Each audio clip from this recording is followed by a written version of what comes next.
Welcome to Ask the Pros Business, where we speak to professionals like you, entrepreneurs, in a way, talking about your journey, your story, telling us, how you started, difficulties, success stories as well. On this episode, I've got a guy here, full of energy, positive vibes, Coach Cam, yeah, how to do 56 podcasts, and this guy is full of energy, man. And guess what, guys? You're gonna love every bit of his show, man. Every bit of his interview. So, Cameron, like we always do on this show, this show, starting from the beginning, is telling your journey, your story, how you started, who is Cameron really, how was the beginning for you? Yes, bro. I'm so fortunate not just to be here on this show, but to have an authentic relationship. And I think, the show is dope, and I hope that we're able to inspire some folks.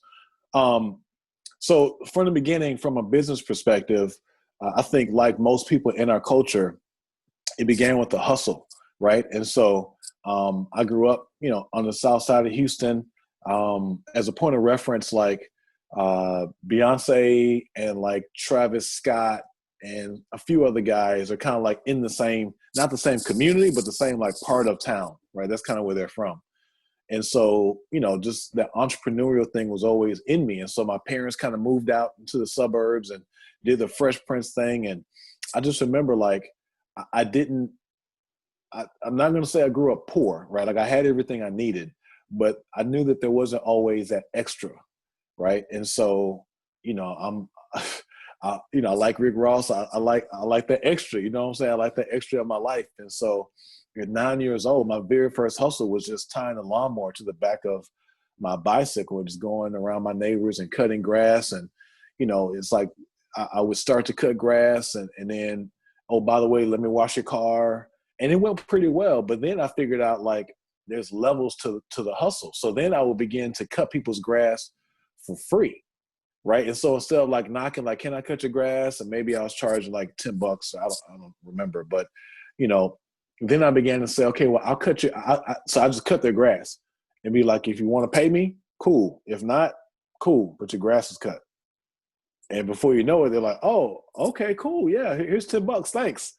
And then you kind of do the same thing with cars and just, not even from a manipulative standpoint, but it's like, how do I capitalize on this opportunity? And, just that entrepreneurial hustle has always been in me. So from there, I went and I started I had a paper route, and I got into high school, and I would play football. I'd be in school, go to football practice, get out of football practice at 5, go work at the grocery store from 6 to 10, and I just always had to have it. And even right out of college, I remember like when the PlayStation 3 first came out, and I had a few bucks in my pocket.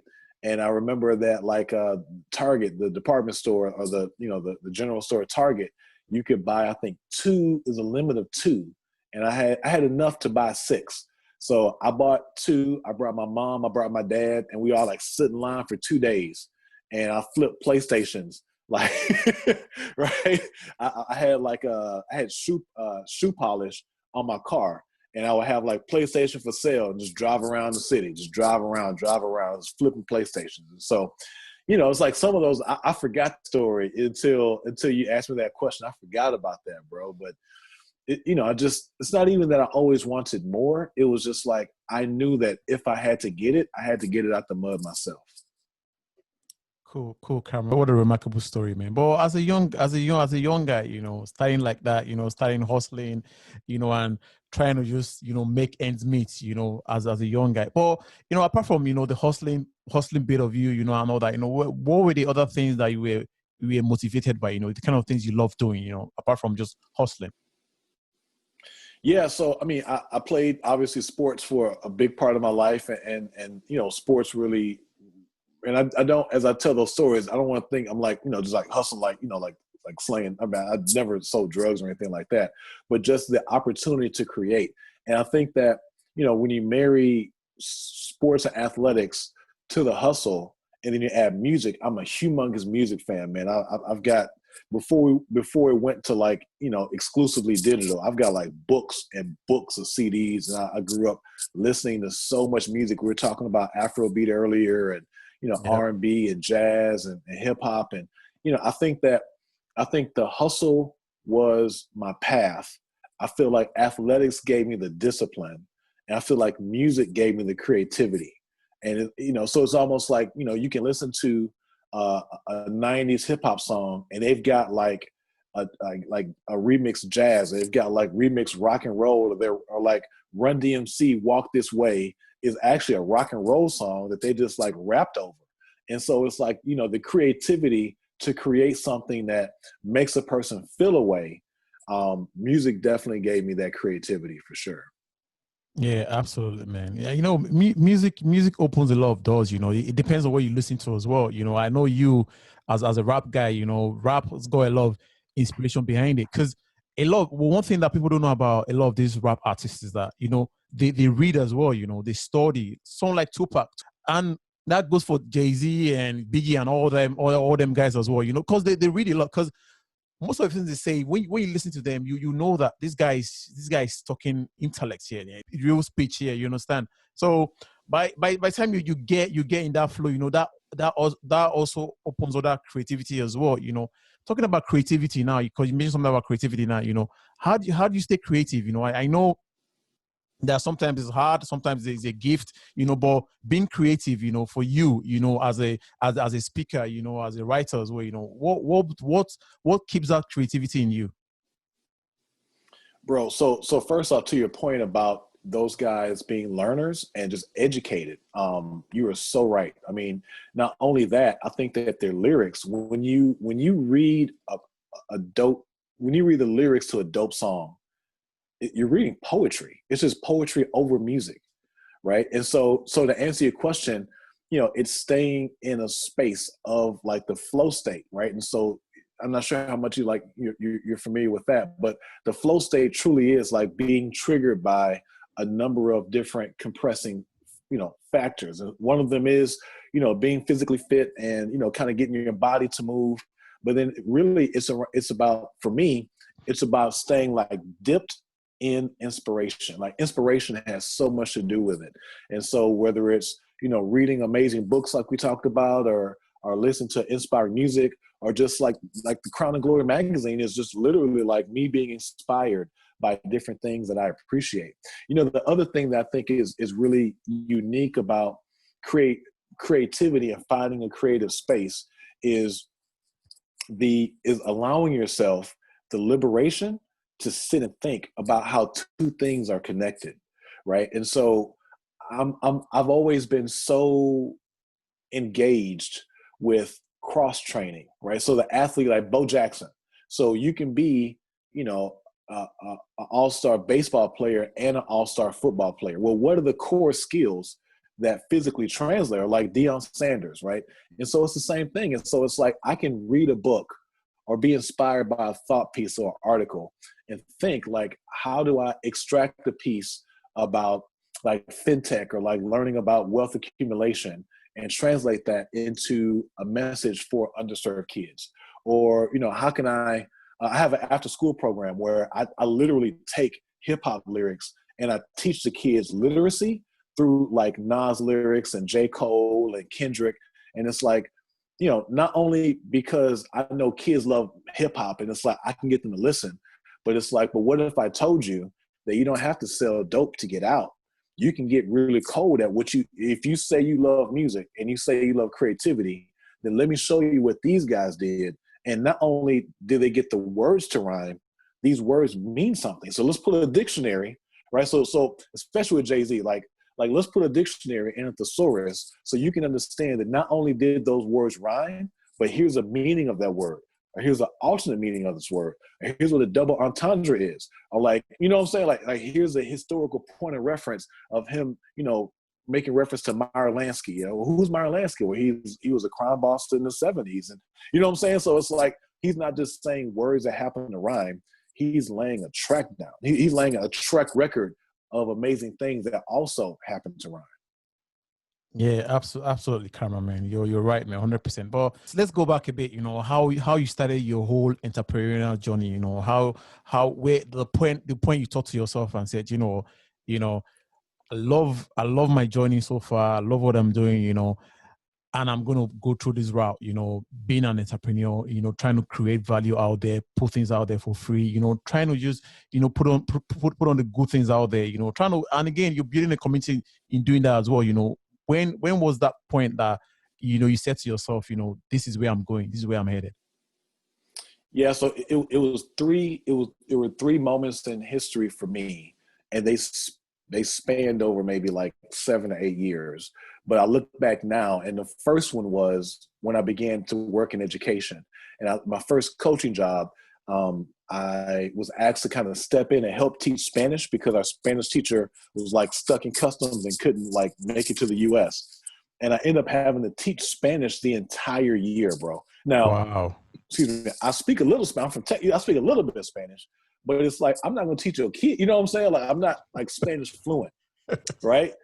And so at the end of the year, the principal was like, "Oh, that was great, coach. Do you want to do it again?" I'm like, "Do it again? Like, why would, like, what a disservice this is to these kids. These kids are going to be trash." You know what I'm saying? And so that was my first one. And my takeaway from that was, in a corporate setting, like the corporation will always do what's in the corporation's best interest. They won't do what's in the employee's best interest. They won't do what's in the stakeholders' best interest, the students. Like, that corporation needed me to play out of position and give these kids a bad product, right? So that was my first one. My second one was when I worked in the NFL in the front office, and I was an intern. I was just out of my internship, and I would look at all of my coworkers, and you're working 70, 80 hours. You were working like a dog. I mean, and not just like at a desk, like in the sun, like hot gruel. It's work, and you're getting paid minimum wage, but you're happy because you're working, you're thinking you're going to, make it. And I remember I had a coworker who would get to work like 5 minutes before our boss, and he would leave like right when our boss left. And I'm like, bro, you're here for 12 hours, but you're not even doing nothing. You know what I'm saying? Like for me, like once my work is done, and this is a lot of work, I'm not saying that, but it's like once my work is done, you don't get any more of my time. Like, my time is my time. And so that was my second one, where it's like, if I work in this big machine, I've got to exchange my time, yes, for some money, but I know that I'm worth, minimum wage at that time was like $5. I'm worth more than $5 an hour. And so that was my second one. My third one was when I left out of coaching. And so I was a head coach, athletic director at a school here, in the Houston area, and had a lot of success.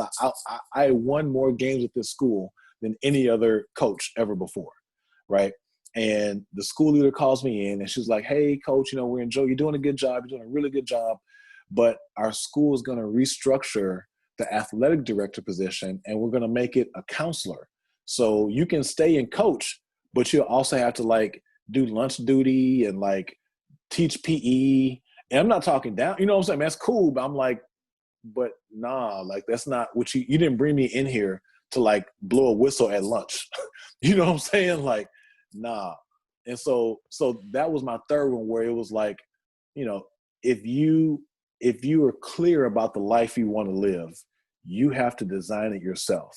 Because if you think that a corporation or a big machine is going to allow you to live not only the life you want to live, but the career you want to have, it's not going to happen, bro. So after that, it was like, you know what? And I've been, doing other things. I've been speaking already, and I was like, you know what? I'm going all in on myself. I could have easily gotten the offensive coordinator job like that next day. I could have gotten another head coaching job probably the next season. But it was like, nah, this isn't, this is not for me. I'm going to trade in to trade up. And that trade in was rough because I had a very nice salary and all that kind of stuff. And I went through some lean years, bro. Some struggle years, straight up. But I knew that I could be like a 50% effective entrepreneur and make 3 times as much as I made, in another job, than sweating and, cuts are coming. So you're worried about making a cut and, I got to play office politics and reply all to this. And I ain't got time for that. Absolutely, Cameron, man. I know a lot about that, because take for instance for me right now, I still got a 9 to 5 job, and I do my podcast on the side, which you can say is a side hustle. I know about all that office politics, trying to just please people that they don't like you, but obviously you're there because you've got kids to take care of, you got families to take care of, you need that money for now to, keep your head afloat, But in saying all this, the 9 to 5, mentality, ideology and things, someone will also argue and say, Cameron, I know it's good to be an entrepreneur, we want to do your own stuff, but what about for people that don't have that vibe, what should they do? Like, stuck in the 9 to 5, because the most important thing, the underlying thing you said right now is time. You're trading your time. And it's as well, your freedom is gone. Once your time is gone, your freedom is gone. It's like being locked in the jail. Because I feel that type of way sometimes when I get out of the office and I'm just in that in confined space. You know that these guys that got you 9 to 5. You're going nowhere. They've got you. But someone that has a different idea and said, Cameron, I want to walk, I want to, be able to fend for my family as well. What would you say to that? Someone that don't even think about being an entrepreneur, because we know that it's not everybody that can be an entrepreneur. Some people are not just come for that. Some people don't want that work. They just want to just go somewhere, end their daily wage, and just go home. What would you say to what would you say to that?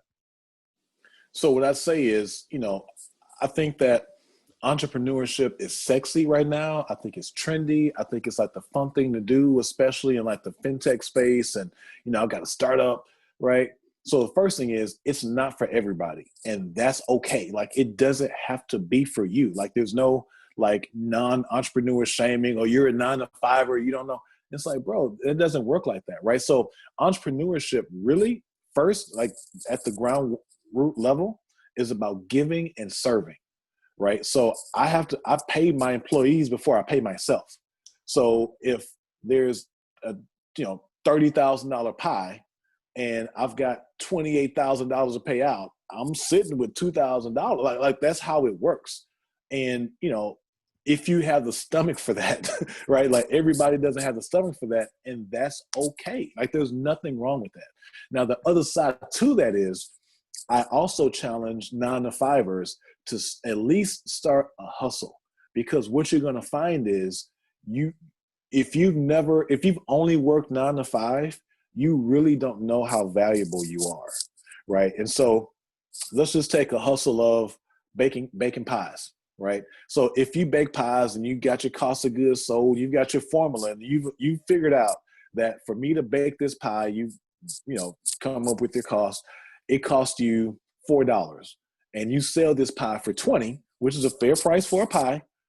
It's like, you could come back and say, like, yes, I made $16, or you could say, no, I had to come up with a recipe, and I had to go to the grocery store, and I had to tinker with this recipe, and I messed up 5 pies before I even got this one right. So no, my price is $20, right? It gives you a justification for the exchange of currency for what you give to the universe.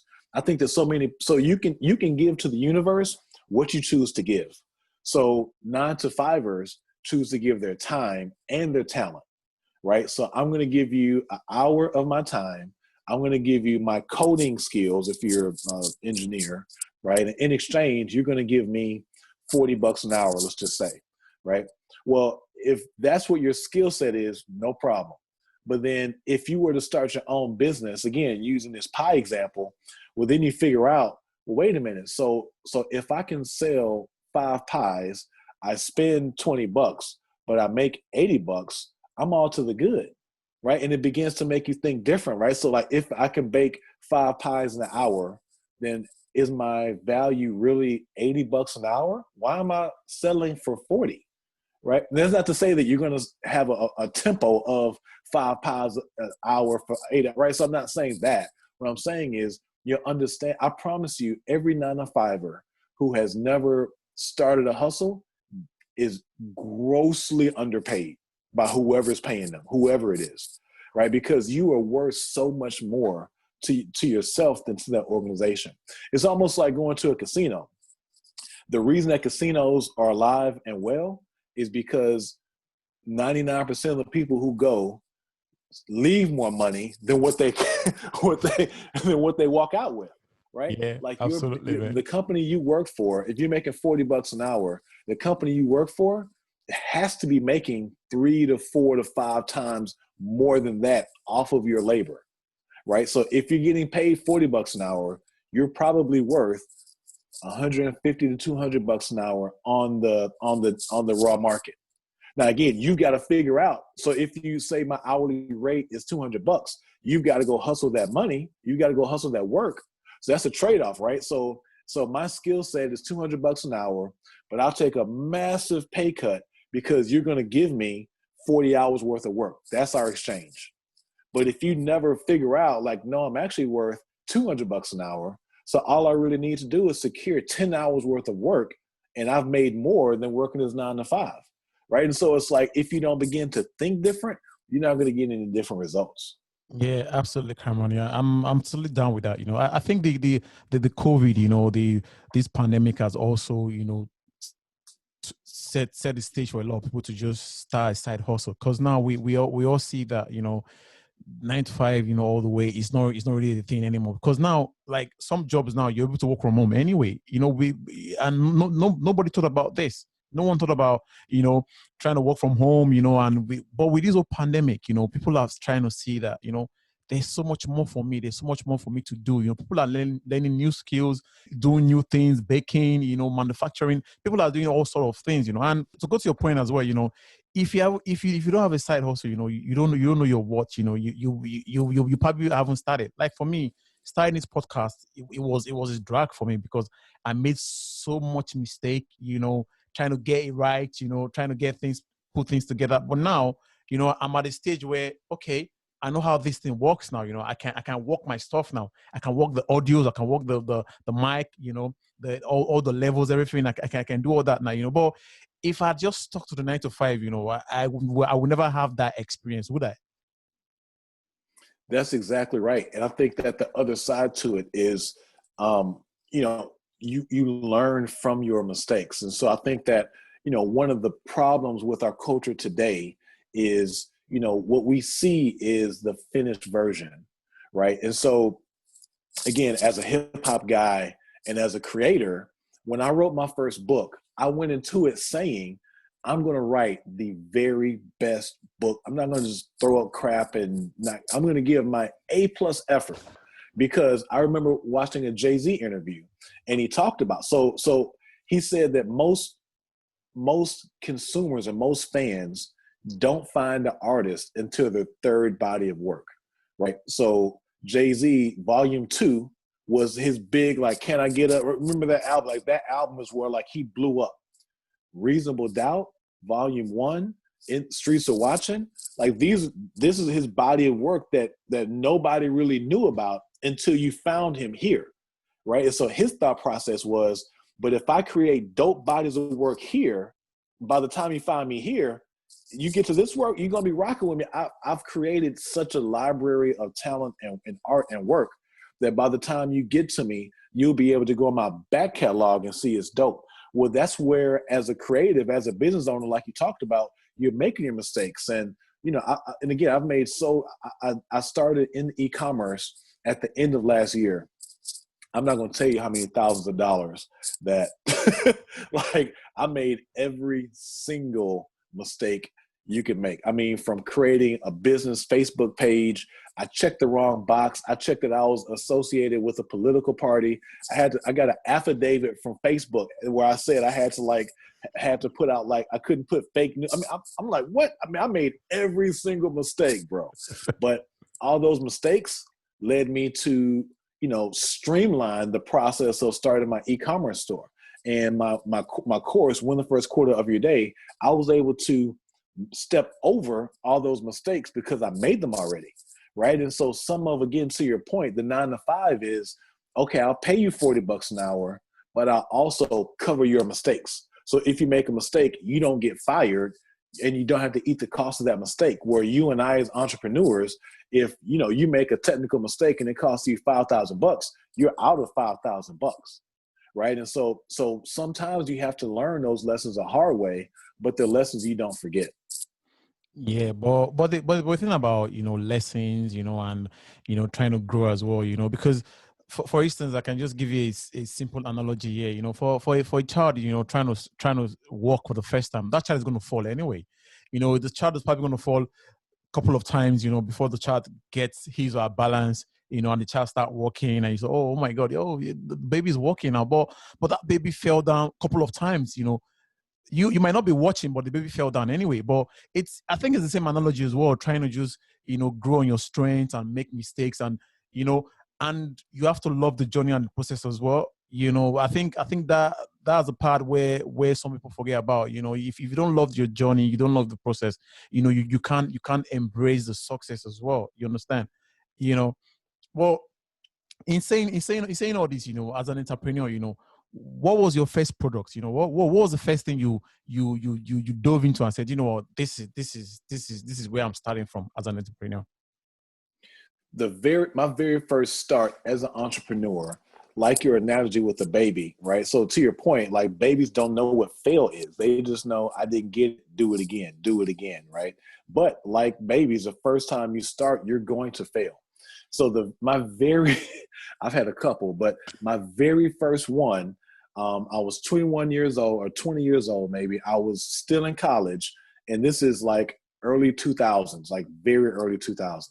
And me and some of my teammates were we had an apartment together, and I'm sitting around the table like, bro, we gotta get this. So as a point of reference, as a college athlete, you are broke. Like, you broke, bro. You are so broke. And so you just always like scheming, like, how can I make money? How can I make money? And so I figured out, I said, okay, so Houston did not have an NFL team yet, right? So the Oilers had left, they were in Tennessee, and the Houston Texans hadn't come in. So there was no like, these are the pro, right, like, guys. And so I'm like, bro, we can be those pro guys.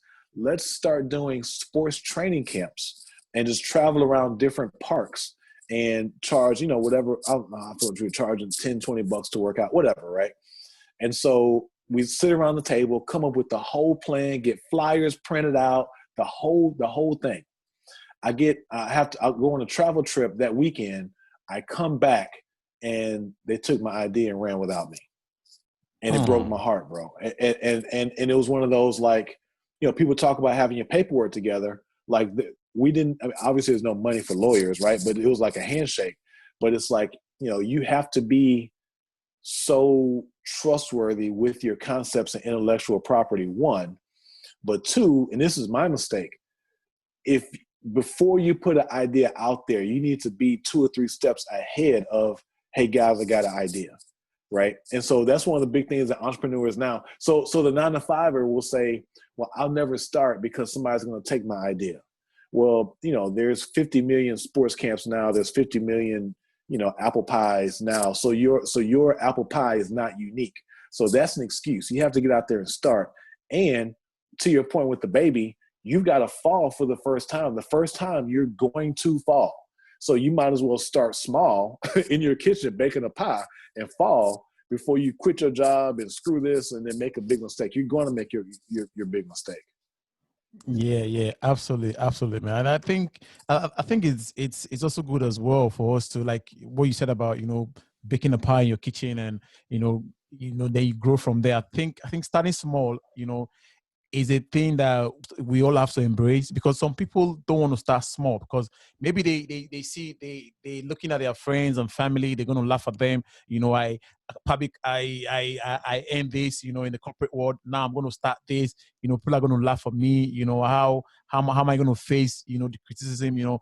I think we should embrace that thought of starting small, because I think starting small leads to bigger things. Yeah. So the idea of starting small, so it's almost like when we were kids, and I don't know about you, but we used to jump off the roof, right? And so it's like, before I jump off the roof, and that's intimidating, let me jump off the back of my mom's car. And so it's like, yes, maybe it's not as scary. I don't get that thrill. But if I fall and hurt myself, I've only fallen 4 feet, right? I'm not going to fall 15 feet and end up in the hospital. And so the whole idea is, again, you have to strike. You have to swing your bat. You're never going to hit a home run if you never swing your bat. And what you may find out is, not that entrepreneurship isn't for you, but maybe cooking isn't for you. Maybe as you begin to work, you become really good at measuring and how to, run efficiency, and maybe starting a tax service or a tax hustle or helping people prepare or mitigate their risk, right? And so, you aren't going to know what you're good at. And I think the second thing, to the point that you bring up that is so good, is in our culture, sometimes we mock until it's figured out, and then we're like, oh, he's a man. Well, you started baking pies. Baking pies didn't work for you. So then you say, okay, well, let me try like barbecue sauce. Barbecue sauce didn't work, but you at least began to get your feet wet. So before you know it, you may end up with a car wash. And so it's like, how'd you go from apple pies to car wash? Well, it's the same reason that, Amazon went from selling books to selling everything, right? Like, you don't know where your path is going to take you, but you've got to start your path. Absolutely, cameraman. Absolutely, 100. Because, I'm totally, onto that as well. Because, if I didn't start this podcast here, I don't know, what I'll be doing now. But I started this podcast, and it's opened lots of doors for me now. Doors that I didn't even see. It's giving me opportunity to speak to guys like you as well, like people that I've not even dreamt of even meeting one day in my life. I speak to those guys right now, and, in the beginning, like you rightly said, in our community, there's always this thing of, oh, you're going to start a podcast. How do you make money with that? How you going to, work that out? Why don't you just stick to your 9 to 5 and just, just earn your money and just be happy and just stay cool. But I thought to myself, I said, I'm just gonna go myself, go with my instincts and just start this anyway. But I've started this now, and I'm trying to see, I'm starting to see, opportunities, collaborations, like what we spoke about the other time. If I've not been in this game, I will meet you. We won't even speak about the kind of things we talk about now. So I think we should embrace the start from the beginning, embrace that start and just, glide along it. Yeah. I think what you're saying is so true. And it kind of gets into like entrepreneur's luck. It's kind of where, where you were starting to go with that conversation. And there's a venture capitalist here in the US. His name is Naval. And he talks about like these 4 types of luck. So the first type of luck is, you're walking down the street and like a bag of money falls in your lap. Like, you can't control it. It happens. The universe just happens, right? The second type of luck is where most entrepreneurs, and honestly, I stayed in this space for a very long time. The second type of luck is, if I kick up so much dust, something's going to happen. So I'm speaking on stages, I'm doing sports construction, I'm in the community, I'm doing this podcast. And if I keep kicking up enough stuff, something's going to happen. Well, that's a good place to start. The challenge is that's tiring. You can't keep, what I'm saying? You can't keep doing all these. You're baking pies, you're doing barbecue sauce. You run out of energy. The third type of luck is you get so good that you begin to get opportunities handed to you, right? So I've spoken on stages to the point to where I don't have to like do it for free. People are calling to book me to go travel to speak on stages, right? So it's like developing that kind of luck. The fourth kind of luck is a luck that as entrepreneurs we have to get to. And that's the type of luck that if you're in the space long enough, that you begin to see the patterns of life and you figure out how to not necessarily create your own luck, but where to be, right? So an example of that is in 2015, I was out of coaching.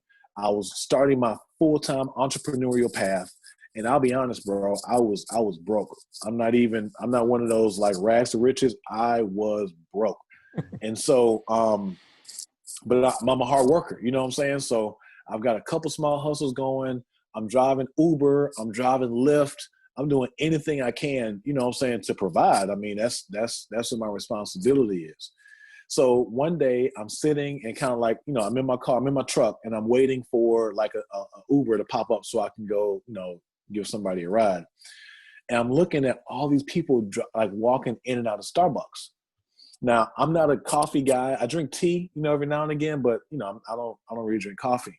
So I don't really know like that kind of like I need caffeine, you know what I'm saying? Like thing, right? So I'm thinking to myself, this is 2015. I'm thinking to myself, okay, if I go to like office buildings where there's like a bunch of commercial, you know, tall buildings, and if I just go knock door to door to door, if if half the people here drink coffee and there's 30 people in the office, then 15 people could potentially want a cup of coffee. If half of those 15 are running late and they didn't get a chance to get their coffee, then they're probably slumping around the office, right? So that's like potentially 7 people that I could find an opportunity for. So I began knocking on doors for office buildings, and I would say, you know, hey, I'm an Uber driver. I drive Lyft. You know, does anybody need a coffee run? I'll go to Starbucks. I'll charge you $3 to deliver you a Starbucks. And I would go around and collect people's orders. Put them in my phone. I text them. And then I would go to Starbucks and buy all these different orders and then take them back to the office. And then I have my Square card reader, and I would just charge everybody. So if your drink was $5, right, I have your receipt, I would charge you $8. So here's your $5 for your receipt. Here's my $3 delivery fee. And I would go around $3, $3, $3, $3, $3. And I was like, oh, okay, cool. Well, what if I created business cards and I had people text me their orders? So then I began to create like a text list, not realizing it, just hustling. Then I began to create like a text list. And so I would say, hey, I'm in the Heights today. You know, this is where I'm at. Text me your order. If you get it texted me by this time, I'll confirm your order and I'll go to Starbucks. So a little bit more efficient, right? So like still making mistakes, but a little bit more efficient. So that began to grow. This is before Uber Eats. This is before Grubhub, Postmates, all that stuff, right? And so I'm not saying like I invented it. I'm not saying that. What I'm saying is like there's opportunities if you stay true to who you are and if you're always thinking, bro. Like if you're willing to leave your brain on. And thinking is tiring. Sometimes you lose like sit and map and write, you know, work things out and write all day. But if you leave your brain on and if you stay in that flow state, the opportunities are there. And so that hustle began to work for me so well that I got a cease and desist from Starbucks. Like Starbucks was like, you can't do this. And it makes sense. Their thought process was, you can't deliver our hot drinks to the quality that we would want our customers to have it. And you can't deliver our cold drinks so like the cold drinks would begin to warm up and like the foam would melt. And then the hot drinks, I had to order them extra hot. So by the time I got back to the office, you know, they would, you know, still be warm. Right. Mm-hmm. And so I was like, you know, dang, okay. Like, but I did it. Like I made some money doing that. You know what I'm saying? And so now it's the winter of 2015. And I've got to provide for my family. I got a baby girl at home, and I've got to figure out Christmas, right? So driving around, I'm in my truck, I'm doing Uber, and I pull up on like a really nice part of town into a grocery store, and I look, and there's like Audis and Lamborghinis and Lexuses, and I mean like really nice vehicles in this grocery store parking lot, and the store manager is starting to put the Christmas trees up. And so I say to myself, like you gotta, there's something here, right? So I'm a big man, I'm strong, I've got a truck. I look around, so I go to the manager, I say, look, you know, this is obviously a very nice, you know, grocery store. But look at your parking lot. Like your clientele drives like Lexuses and you know, like Mercedes. Like they're not gonna put a Christmas tree on top of a Porsche. Right? So why don't we work together? I'll tell you what we'll do.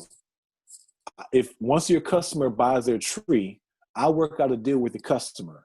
And for $50, I'll load their tree up from you. I'll take it to their house. I'll put it in their house, set it up. And at the end of the Christmas season, I'll go haul it off to the recycle farm and they'll pay me $50. You don't have to pay me at all. So there's no cost to you, no risk to you. I've got insurance, I bought all that kind of stuff. All you have to do is promote my service to them. They'll contact me directly. And so what happened was I create this form, bro. And so they buy this Christmas tree. They go to the floor department, fill out the form. The floor department would text me and be like, you got 5 pickups today. Come pick them up. Then I would contact the customer, schedule a time to drop it off, pick up the tree, drop it, set it up, drop it off, gone. Bro, that's how I provided for my family for Christmas 2015. Wow, and I grew that from 1 store to 2 stores in 2016 to 4 stores 2017. And I just began to grow. And it's a niche. I mean, I'm not saying like I drive all over Houston. I mean, it's kind of a small area, but it's like being in the pocket, bro. Just being willing to say like, this is my skill set. I'm humble enough again. Like like putting on like old sweats and like sneezing because you got like the pollen from the Christmas tree. Like you got to swallow your ego a little bit. You can't be like, I've been doing this too long and I'm above the hustle. Like you never above the hustle. If there's an opportunity, you got to take advantage. Oh, bro, man, I love that, man. That's dope, man. You know, thinking about ideas, you know, trying to implement them as well, you know, which is very hard, you know, because a lot of people will say they have ideas, you know, but do you actually implement them, you know? So what you've done in those scenarios that you just, you know, narrated now, you know, they are dope, man, on fire, bro. That's good, man. I love that, man. Well, you know, I haven't done all this now, you know. What was the next thing for you? What was the next thing that you did that, you know, you started seeing the light, you know, like your thought process, your strategies, you know, trying to make things work for you. Spoke about this before the interview, you know, trying to put the process in place where you know that, you know, things you're not that good at, you know, you delegate, you know, and it's kind of like a manufacturing, you know, factory, like everything just, you know, automates in the right process, you know. When was that time you started seeing things like that? Well, so it took me a while, bro. It took me a very long time because there's a transition between hustling and business, right? So hustling is coffee, Christmas trees, you know, hustling, right? Business is, yes, you may deliver coffee, but there's a process, right? So I'm not spending a half a day hoping somebody calls me. I'm proactive in sending text messages. I'm on social media, right? So it's like you're hustling until there's a process behind what you do. And it took me, I'll be honest, years, because when you're in the hustle state, it's easy to just go. And it's like, I'm hustling, I'm busy. Busy and productive are 2 different things, right? So to answer your question, it took me let me take a step back. So in 2017, I had experience selling sports construction. So in the past, I would sell like basketball courts, tennis courts, putting greens, stuff like that, right, to residential, it's like people's backyards.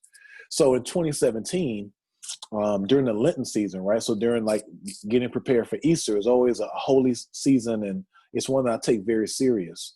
Yep. And so, you know, during 2017, it was like, man, I'm hustling, like I'm working so hard, but you know, my bills are being paid, but I'm finally able to look down the line, and I can't physically continue to work this hard. I've got to figure out, like, again, like I said, that process. So I had an idea. I had already started my turkey drive, and I'm big into the community, and we can kind of talk about my community work, but I always, you know, enjoy giving and serving. That's just one of the talents that God gave me. I really enjoy that. And so I'm walking in my front yard, and I'm like, God, like, what do you want me to do? Like, where can I provide for my family and give to my community? I know that I'm supposed to be doing both. And the idea came, start your own sports construction company. So you have an experience, you know how to sell it, you know how to build it, you got the contractors, you've got the suppliers, right? Put those 2 together and you can do both. And so when I started my sports construction company, and the way I started it was, you know, in residential at first, we moved on to commercial, but in residential, I would just go into somebody's backyard, you know, so I'm in a sales pitch, and I'd say, like, you know, hey, this basketball court is, $25,000. But I'll tell you what, I'll sell it to you for 22 if you go write that nonprofit a $3,000 check. Then I'll go partner with that nonprofit to do my turkey drive or my scholarship or whatever community work I'm doing, right? And so it was like you can marry the two of them. Like, again, that's where that creative thing, right? So it's not about business says you have to do business this way and this way. It's like, no, you do business in a way that's authentic to you and answers the calling of what you're supposed to be doing. And so that not only freed up the money that I was, giving to my turkey. I still give to my turkey drive. But what I'm saying is in 2015, 2016, when I started my turkey drive, if I only had $500 or $1,000 extra, that's all that I could give. But when I started Texas Athletics, I had, $15,000 or how much ever, by the time all those projects were done by the end of the year and those extra dollars were given to those nonprofits, I could actually create deeper impact than just doing it by myself, which goes back to our community, right? Like so many times in our community, it's like, I'm doing this and I'm the only one and it's about me. And it's like, no, you can't do meaningful legacy work without building relationships. That's why I'm so excited for us to link up. Like we can create a super authentic relationship that goes twice as far, because we're gonna go twice as hard for each other. So after this podcast, it's like, yeah, that was dope. Well, check this one out, send this out. And then you go meet a colleague and it's like, bro, have you seen this Crown and Glory magazine? It's super dope. I'm not paying you for that. I mean, it's a free magazine, right? But it's like, you're supporting me just by being one of my guys. I'm supporting you. And before you know it, we've got more eyes on both of our pieces of work than if I was by myself trying to promote my magazine or anything else that I've got going in business. Yeah, bro, man, that's dope, man. It's good to have that, have that love for the community. And there's this saying that whenever you give, you receive as well. It's good to give as well, very, very good to give. And there's so much that comes with giving, but people don't really understand, the whole thing behind giving and trying to give stuff out for free, and there's this issue of, some entrepreneurs or business guys, they don't like the idea of giving free stuff, trying to, put contents out there for free. They always want to monetize stuff as well, but for you, that know the thing behind giving, how important is giving, when it comes to entrepreneurship or business as a whole? Well, when it comes to giving, and for me, it's a spiritual thing, right? I mean, I enjoy the feeling of giving. There's nothing like it. I mean, it's the highest high that you can ever experience, right? And so that's just like in the community work that I do. When it comes to business, again, we talk about music and, I'm a big music guy, right? So you think about like you probably found your favorite artist for free. So before you bought into, like, going back to the 90s, right? So if you were like a Ja Rule or DMX or Rough Ride, no matter who you were, like who you rocked with, you didn't just like walk into the store and say, give me that Cash Money CD. You probably heard it on the radio first, right? And so like the part of business where it's like, this is mine, and the only way for you to get it is to pay me. Bro, I don't know you, right? And so it's like, the last thing I want is to buy something that is trash. So before as a customer, I think that's the first thing is, one of the biggest keys in life, in business, in relationships, in everything, is if you can't take your hat off and put the other person's hat on, you're not really in business yet, right? And so, like for me, for example, if I'm in the space of coaching and being a resource and speaking, for example, if I said the only way I'm going to speak is if I get paid to speak, I wouldn't be on this podcast. There's a number of different places where I'm published, I wouldn't be published, right? But the same way that, like in the hip hop culture, you get somebody's mixtape and it's like, oh, the mixtape's free. Now, again, it may not be your premium content that you're paying for, but here's some dope stuff. I wrote a book that has 15 chapters, but I got 2 chapters that didn't make the book. Here they are for free, right? That's the equivalent to a mixtape in the hip hop culture, right? So the way that I can ultimately attract people to purchase my book is to say like, hey, I've got really dope stuff to say. The stuff this is dope, but didn't make the cut. If you think that the free stuff is dope, wait till you buy my book, right? That's what a mixtape is. And so it's like, if I can wrap my head around, number one, serving my client, then my thought process changes from how do I create 15 chapters that I can sell to how do I create the most work? How can I create the most value to my client, to my clients, to my audience? And then from there, I may structure, okay, I've written 40 chapters. So I know that my book is 15. I may convert 5 of them into white papers. But long story short, I've got 20 chapters here that they're good. They just didn't quite make the premium cut. So how can I get these are now 20 assets, right? And you begin to think different. These are 20 assets. So I've got a theory on how to eradicate homelessness that didn't make my book. Well, I'm going to do a podcast tour around that, or I'm going to write a white paper on that. Or, I'm a guest writer for Forbes. I'm going to write an article about this. Or I have a special skill or knowledge about something. I'm going to go and give this thought out for free. Right. So then when the end consumer gets that free content, it's like, oh, dang, I didn't think about it that way. That guy's got a pretty interesting thought. Let me go Google this guy and see what else he's got. Oh, he's got a book. Well, I don't know if I'm about a book, but let me watch his podcast. And you watch the podcast and it's like, oh, that's interesting. Cool. This guy's pretty cool. I like this guy. Let me go buy the book. Like, that's how we find our favorite music artists. It's just like, and then collaborations, right? So like Rough Riders Cash Money collaboration. They put a mixtape out and it's like DMX and Birdman. It's right. So just crossing over. That's what we're doing with this podcast. Just exposing different people to different audiences. And maybe it's for you, maybe it's not. And I think the other piece of it too, Kes, is there's so many times, now I struggled with this early in my career as a speaker. There are so many times where you want to be everything for everybody, right? So like, let me be the guy who talks about A, B, C, and D. And, like I talk about all these different things and I've got knowledge in them, but then it's like, you're so vanilla that it's like, yeah, that was cool. It's almost like when you listen to like a bubblegum song on the radio. And it's like, right? But then you get to like, I don't know, like J. Cole. Then you get to J. Cole and it's like, dang, like that was cool, but I felt something like that stirred me up.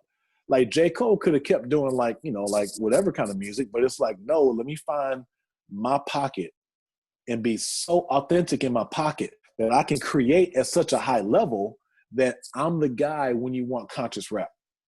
So if you want trap rap, I'm not your guy. But if you want to hear conscious rap, I got something for you. And it's that confidence to say like, this is my bag. And then just owning your bag. Yeah, man. Come on, man. That's cool, man. That's dope. Yeah, and you have to give value as well, man, because giving value means that people are gonna rock with you as well. Back to the point you talk about, you spoke about trying to be like a master in your own field. Like if you look at artists like Chris Brown, Chris Brown, he doesn't rap. He's an R&B singer. And if you want an R&B singer, you go to Chris Brown. If you want a rap artist, you go to rap artist. So if you want to mix a lot of things together, that would be so hard for you to do. It's like serving 2 masters at the same time, which I think it's not doable, really. You understand? And trying to switch it up a bit now, to the area of being a black man and you as an entrepreneur, in America, and being diverse as well. In that environment, entrepreneurial environment in America where you are, being black, how is it looked upon? Because we tend to forget the fact that we as minority, we might not have same opportunities like the other guys, which is sad, but haven't been in this environment, what is your take on this? Have you ever come across people that they frown upon you, as in they didn't want to let you have your way, certain things, in getting certain things done? Did you ever come across those situations? Bro, the first thing I'll say is this, going back to your Chris Brown thing, you're brilliant, you're genius right now, right? So like, so for me, I couldn't have this beard and work in corporate America, right? So like when I walk downtown, people think I either play sports or I deal drugs or I'm a rapper. And it's like, I don't do no, right? No, that ain't me. I'm just, right? So it's like entrepreneurship allows you to be who you are. And so if you want to have a tattoo or whatever, right? So it's like, there became a point where it's like, we talked about this off air, right? Like I want to be authentically who I am. So if I want to have braids or whatever, right? So like, just, I can be who I am. As far as opportunities, bro, we have so far to go. So I shared with you my sports construction company and, you know, kind of what we did in the residential space. Well, after a year or two, I got into the commercial space, right? So building fields for schools and parks and recs and government projects. And so you begin to look at these government projects and, you know, it's a trap. We have so far to go. So, you know, a government project would typically have what they call an MWBE, right? So like a minority or woman in business certification. So let's just say they're building a school and the school budget is it's $100 million to build the school, let's just say. Well, the contract will have a stipulation that says we have to give 17% of this $100 million project to a minority or two minorities. So you're looking back like, okay, you know, I've got a chance to get 17, you know, a portion of, you're not getting 17 million, but a portion of this 17 million, I've got a chance at. So I'm opting out of the 83 because I know I'm not going to get that, right? I know I'm not getting that. I've got a chance to get to 17. But then you look at the table and it's like, oh, it's 50 of us in the room. So 50 of us, 50 minorities are now competing for 17% of a project. And so what happens is, if you even get awarded, you've got to cut your prices so low because the prime contractor is not going to go above 17. Nobody does above the minimum required. So they're not going to award any more than 17 million. So then you like, well, I got to chop up 17 million by 50 people. So so even on some of those projects, you're barely, I'm not gonna say you're barely making money. You're making so much less as a business than the other 83%. So the 83 can charge. So if you're charging, let's just say you're a plumber. If your rate for the project is $20,000, you may have to charge, you know, 19.5, 20, 21. You're barely making a profit. Where if you're on the 83 side, it's like 26, 27,000. And if you don't like it, then screw it because there's another school coming. Right. And so what it does is it puts you into such a tight box that it's almost counterintuitive to even get into it. Now, there's a school district here in Houston. I'm not going to say the name of it because the internet is the internet. So people can look and find out for themselves what the school district is. Right. So I go into this meeting. It's a very nice school district. And the meeting is exclusively for football fields. Bro, that's what I build. I'm like, bet. Like, so it's not even like a school where it's like there's lights and plumbing and framing and, you know, you're trying to find your little piece of this project. The entire project is all football fields, 17 football fields. And I'm like, bro, I've got to get at least one of these fields, right? So it's like, because what I do is so niche, it's not like there's 30 guys at the table. There's only like 3 or 4 guys who even do what I do in the whole city, right? Like it's a very small niche. Now, this school district did not have a minority inclusion percentage. So what this school district said was, we're not going to give you any consideration because you're a minority. Now, the minority inclusion isn't like, let me play my black card. The reason that government agencies put the minority inclusion in is they understand that typically we're underserved, underfunded, we don't get the same opportunities.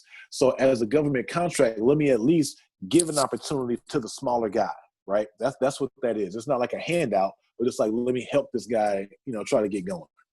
So this school district said, no minority inclusion, right? So you still have a shot because you're qualified to do it, but you don't get like a preferred shot to win any work. Dang, okay, all right. I'm still gonna put my best opportunity, my best foot forward. Fill out the paperwork, go through all the specs, the walkthroughs, everything. Then they say it's winner take all. Mm. So one company is going to get all 17 fields. I'm like, wait a minute. So there's only 3 of us at the table, right? So it's not like we'll divide it, not even evenly. So even if you said one guy gets 10, one guy gets 5, and one guy gets 2, like, no, one guy's going to win it all. And that's when I was like, you know what? This is what it feels like to be Black in America. So when they said that it was winner take all, everybody knew who was going to win it because there's only one company. It's a national company. There's only one company big enough, strong enough to have the money, not only the resources and the staff, but to have the money to build 17 fields.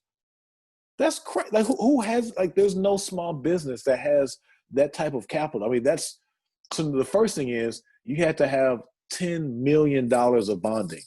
As a point of reference, that's a lot, right? That's a hard number to wrap your head around. So they put these dog whistles in to say, you really don't have a chance, bro. Like, we're going to give it to this guy. And so we're going to set all of these expectations so high that we're going to weed out the other 2 that could have done the job well so we can give it to this guy. That's what it's like to be Black in business in America. Wow, that's pretty depressing, man. But how did you get past that? That whole scenario, that whole phase. How did you get past that? That experience, like, disappointed me. I'm not gonna lie to you, bro. That experience disappointed me. And the way you get back is going back to what I said earlier about coffee concierge and delivering Christmas trees. You got to find your bag. And so, so maybe while I'm still in government contracting, I don't do business with that school district anymore. Like that. If you tell me that those are your values, then even if I were a majority, if I was a white man, our values don't align. So don't come to me asking me to vote for you. Don't come to me asking for no donations. Don't come to me asking me to come to your games. Like, we don't see life align, right? But the other side, going back to earlier what you were saying, in entrepreneurship, maybe not being for everybody, that would have made somebody quit. But I'm not built like that. I don't quit, right? So like, you're never gonna get to the next place if the bad news makes you quit. And so you just got to keep going. You got to pick yourself back up, learn from it, learn how to build relationships. So yeah, this one contractor won all 17 fields. Well, maybe I can help you do 20% of one of those fields, so I can build a relationship with you. So going back to our conversation with me and you, right? So we rock with each other. So we don't know each other, but if you give me an opportunity, maybe I can show you that I can do a part of this job better than you can. So the next time you get a project that has 50 fields, we've built a relationship to where you say, okay, well, I've got 50. Okay, here, take these 2. I'll do the other 48, right? And so it's always relationship building. And so I don't want to sound bitter as I tell that story. I want to be truthful about, like, the harsh truth, right? But at the end of the day, it's all about being a craftsman and being amazing at your job and building dope relationships. Yeah, bro, man, I rock with that as well. Building relationships is key. To this industry. This whatever we're doing right now. I think for me, relationship is key. And it's also the new economy as well, because you need to be able to rock with people. Play with guys as well. For you to be able to do things together. But in saying all this, your journey, your story, success stories, your failures as well, your lessons learned. And someone comes to meet you and I said, Coach Cameron, I want to be an entrepreneur. What would you tell me? What would your advice be to that person? The first thing I would say is, you can be whatever you want to be, right? And so if this is a journey you want to take, then the first thing I would say is learn as much as you can before it's time for you to jump out there. Find a mentor. Now, here's the challenge with the mentor. And I'll say this, and this is me just being real. there's a false illusion that I can't start until I have a mentor, right? Or like, I want to bake pies, but I can't start till I have a mentor to teach me. That's a crutch.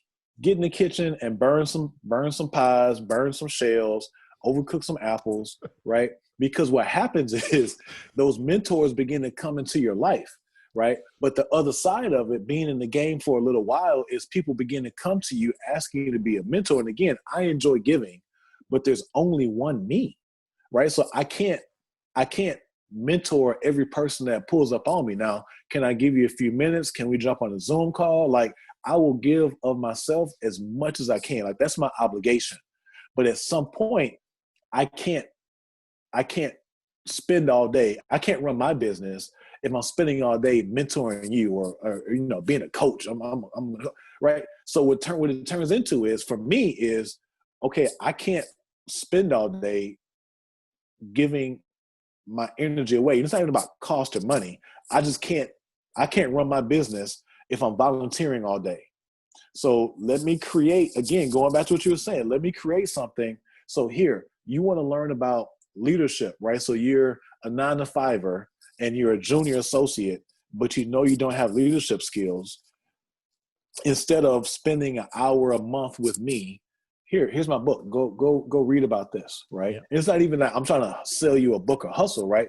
But it's like, there's so many ways to learn outside of sitting under a person. Like, I've learned more about Benjamin, like, so on the cool, Benjamin Franklin was the dopest human being ever, bro. Like, people think about Benjamin Franklin and, you know, signing the Declaration of Independence, and it's like, there's so much that you can learn about people's backstories and histories by reading and learning, even if reading isn't your thing. Audiobooks or watching, you know, YouTube videos or watching if you learn about people, there's so many things you can learn about. So I'll tell you real quick about Benjamin Franklin. So Benjamin Franklin not only signed the Declaration of Independence, he's the only person not to be a president that's printed on money. Like, Benjamin Franklin is on the $100 bill, bro. He was never a president.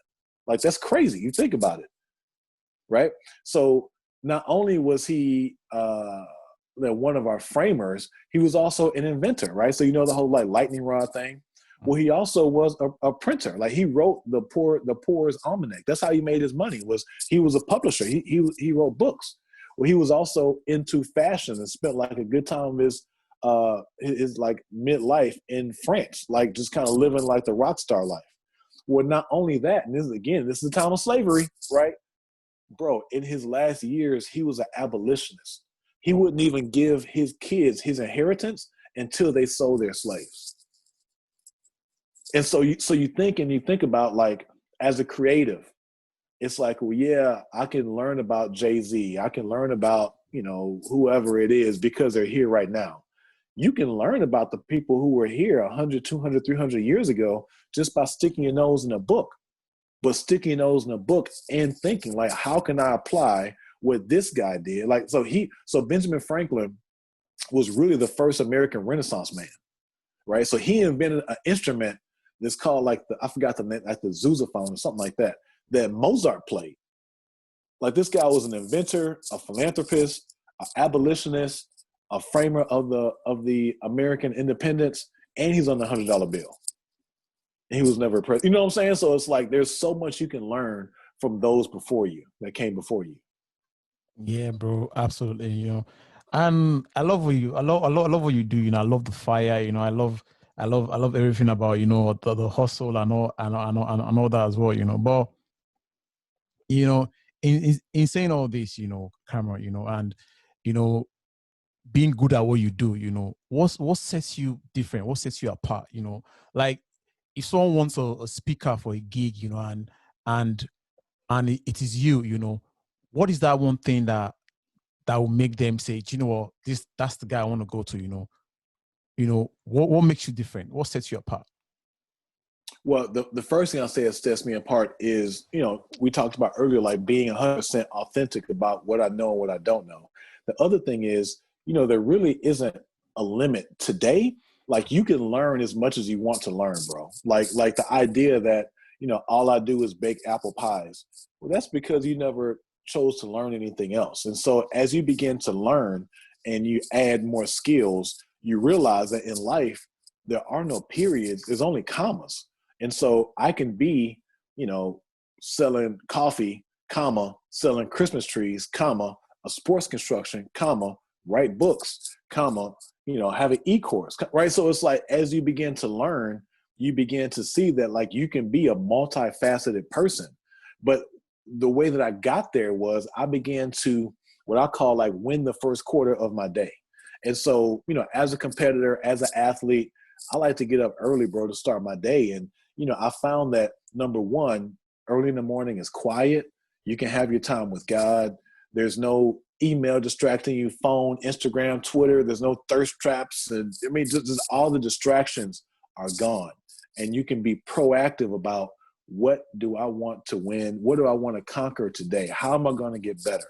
And so I began to create this routine of this morning routine, waking up at 4:00 in the morning, having my time with God, reflecting, having my time in the Bible, being thankful that I'm even awake today, and then go to the gym, get a nice little workout in, and then stick my head in the book and learn. I journal every day. I write every day.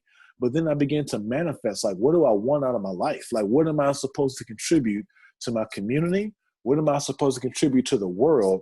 And what do I want my world life experience to be? And I'm not gonna lie to you, bro. I want it all. I'm adventurous, right? And so as I began to do this, it began to put me like in a certain zone where it's like, yeah, I could, scroll social media for 20 minutes and lose 20 minutes of my day, or I can like edit this piece of work, right? Or I can get back to people that I'm mentoring and like block off 45 minutes, or I can go back and forth like watching cat videos on YouTube, right? So it became like, if I can master the first 4 hours of my day, then I can get the productivity of 2 or 3 people, because people waste so much time. Yeah, man, absolutely, man. I totally understand, as well, but people are just people, are probably just stuck with their beliefs and and the way they were brought up as well, But you just mentioned something about loving what you do and all that, But we also think something that we don't think about is when this is all over, what do you want to be remembered for? Now I'm speaking about legacy, like you've done so much, for yourself, you've done the hustle, you've done a lot of stuff, but at the end of the day, Cameron, what is that one thing that you say, you look back and say, thank God for this, I did this, I did that, what is that one thing that you want to be remembered for? I think that when I think about a legacy, it really comes down to 3 words. I'll admit, like, I think about my legacy, and not from an ego perspective, but that's what drives you, right? And so I think about my legacy a lot. And, what I want to be remembered for is 3 things, bro. I want to inspire, I want to advance, and I want to evolve. If I do those 3 things, or inspire people to do those 3 things, then I've done my job. If I can inspire you to take an action, and then from that action, you advance and you get better, you should evolve. Like, you shouldn't be the same person from 2 years ago that you are 2 years later, right? And so that's what my legacy is 3 words, bro. Inspire, advance, evolve. I want to move, society forward as far as I can. Love that, bro, man. I love that, man. It's been a very, very, awesome conversation. I wish we could do this for another 2 hours or whatever. But I promise you, Cameron, man, we're gonna be on this again someday, man. Trust me, man. We're gonna be on someday, yeah. But now someone is listening to you and they want to get in touch with you, and they love your vibe, they want to work with you, where's the best place for them to hook you up? Yeah, so I'm on all social media platforms. Coach Cam Cares. Coach Cam Cares on Instagram, on Twitter, YouTube, and Facebook. I don't know if people still use Facebook, but Facebook. And then my course, Win the First Quarter of Your Day, Crown and Glory magazine. That's a complimentary magazine, by the way. So it's free. It's just my passion project. I just love to share. So Crown and Glory magazine, Win the First Quarter of Your Day, and my book, Alpha Redefined. Those are all on the website, CoachCamCourses.com.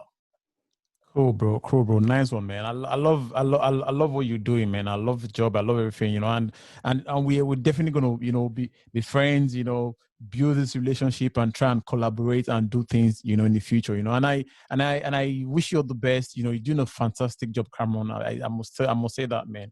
Because I can feel the vibe, man. The vibe is positive, and I don't know you well, but I know that you're a genuine person, you know and that's very great as well. And for those of you that want to follow us, it's Ask the Pros on Instagram. Email is askthepros@gmail.com. And Cameron, thank you for the time. Grateful for hooking up. And now I'm trying to see that this guy is a guy I'm gonna do things with for a long time. Bro, so number one, thank you for having me on your platform, bro. This is the 56 podcast of the Win the First Quarter Every Day International Podcast Tour. This is by far like my favorite one. So I hope your listeners enjoy it. But more than that, I'm glad that we were able to build this this relationship international. And so you begin to think about like the legacy and impact we can create from across continents, bro. So I'm excited about what we're gonna. Yeah, cool, bro. Nice one, man.